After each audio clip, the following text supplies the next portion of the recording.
In this video, I'm going to talk about how brownies literally saved my life. What's up, my cat bitches? It's myself, Queen of Cat Bitches!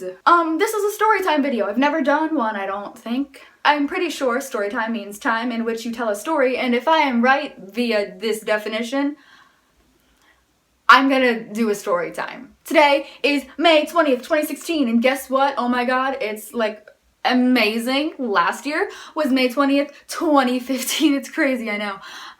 But on May 20th, 2015, my life was super duper changed forever. I mean, it's only been a year, but it's gonna be forever, so I mean... On May 20th, 2015, I was invited to go see the Blue Angels. And the Blue Angels are a group of airplanes that are fast and do tricks in the air, and they're blue. I know, shocking. The name is like the Blue Angels, and it's like blue, I know, oh my god. I was invited to go see the Blue Angels with my friend, and she brought a friend, and I brought another friend, so there was 4 of us all together. So we all went to her house at the very beginning of the day so that we could make some desserts. We made brownies, and brownies are the best. And I ate 1, and then 2, and then 3. And then probably 8. Everyone else was having brownies as well. Like, you can't just not have brownies, except for the one girl who my friend had brought. So it was me, my friend who invited me, the person that my friend invited, and then my other friend. So this girl, the person that my friend invited, had diabetes and was like, yo, I don't know if I should eat this. So she tested her blood sugar with a little needle and put some blood on a little test strip and was like, bloop, bloop, bloop, bloop, bloop. And then she found out her blood sugar was like a decent enough number that she could have one. And then she would have to give herself insulin, and insulin's like another needle thing. She was like, do you guys want to test your blood sugar? And I was like, that sounds super duper scary, someone else go first. So my friend who invited that girl tested her blood sugar, and it was probably like, I think it was like 100. And then my friend tested hers, and it was like 112 because she had already had brownies, like, you know what I mean? Like, it's gonna make it a little bit higher because you have food inside of you. And so then I went to test, and I was very scared because there's a sound it makes, and it's like, and I'm like, ugh, like, what if I die? Like, that's scary. So I tested my blood sugar, and I was like, shh, and I was like, and then I just did the blood thing, and then it was like, reading, 5, 4, 3, 2, 1, 440.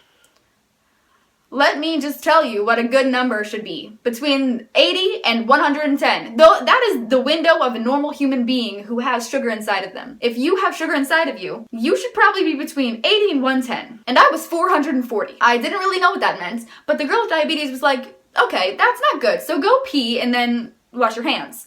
So I went pee, washed my hands, came back, tested myself again, and within the span of 2 minutes, my sugar went from 440 to, you guessed it, 464. We all got in the car and went to the Blue Angels anyway to see the airplanes fly and do flips and tricks and cool stuff, and it was loud and fast. My mom met us up there, and the girl with diabetes was like telling my mom a little bit about diabetes and like that she tested me and my sugar was high, and my mom was like, I don't really get it, but sure, test yourself again, Carly. So I tested myself again, and it was so high that the meter would not read it.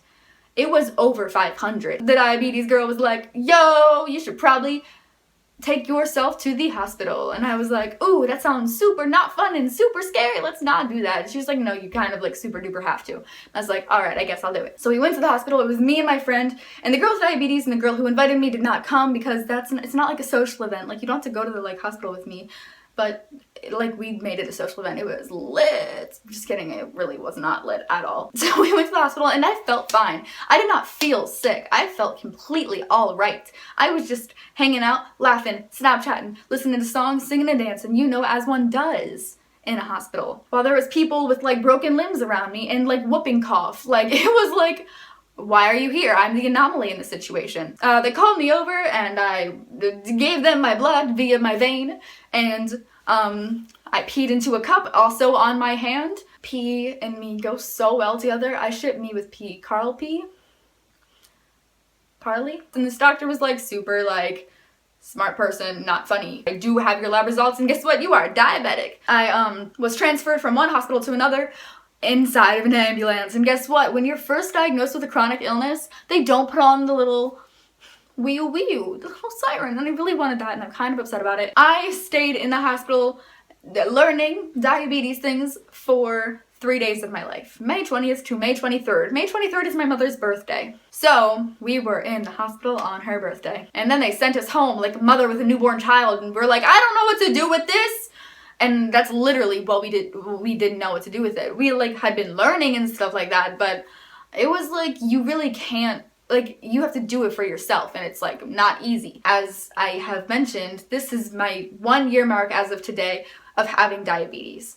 So a few weeks ago, I don't know if you follow me on Instagram or maybe Snapchat or maybe Twitter. I posted it to Twitter maybe, but I got a tattoo, which is the diabetes symbol. It is a blue circle. It's just the universal symbol for diabetes. So it's not like type 1 or type 2, it's just diabetes. Like, we're all in this together, dude. Type 1 and type 2 are very different. When I was diagnosed with diabetes, my initial thought was like, oh my god, that's so super disgusting, because when I thought of diabetes, I only thought A, people were born with it, or B, fat old people had it. So I was like, well, I wasn't born with it. My thought was that I was just old and fat and I have diabetes.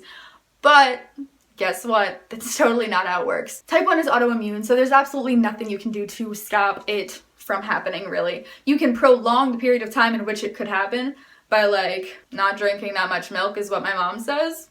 But I drink a lot of milk, and like I'd rather just have diabetes and drink milk all the time. Like, it's not like I'm not gonna give that up, you know what I mean? But type 2 is something that you kind of can control and manage a lot better. Type 2, you can exercise and eat healthier, and these things can actually get rid of diabetes for you. But with type 1, there is absolutely no way to get rid of diabetes. It's been a year, and this has probably been, I'm not gonna say the worst years of my life, but like it's been like one of the hardest ones, because that's not an easy thing to be told at the ripe age of 17 or 16 or whatever. I was 16. 16, like, you've grown up for 16 years totally doing as you please when it comes to your health, or at least I was. And then you're told that you need to change everything. Start thinking a lot more about what you eat, and then you just don't want to eat. It took me a really long time to realize that, like, things could be so much worse, and I'm lucky for the one problem I have in my life that I can't control. There's a few quotes that I live by, and one of them is, everything happens for a reason, and another one that I use is, the universe never gives you more than you can handle. And I say that one because of all the things you can get through, it shows how strong you are and how you can persevere through almost anything, and that's really admirable, I think. All in all, this video was kind of not something I anticipated on being a little bit serious, because it was such a weird story. The way I found out was actually so lucky. It was like a blessing in disguise. I am always here for anyone who wants to talk, so if you want to talk about absolutely anything, you can DM me on Twitter. That's probably the best way to get to me. Thank you for listening to this super long story. I hope it isn't that long. Okay, bye!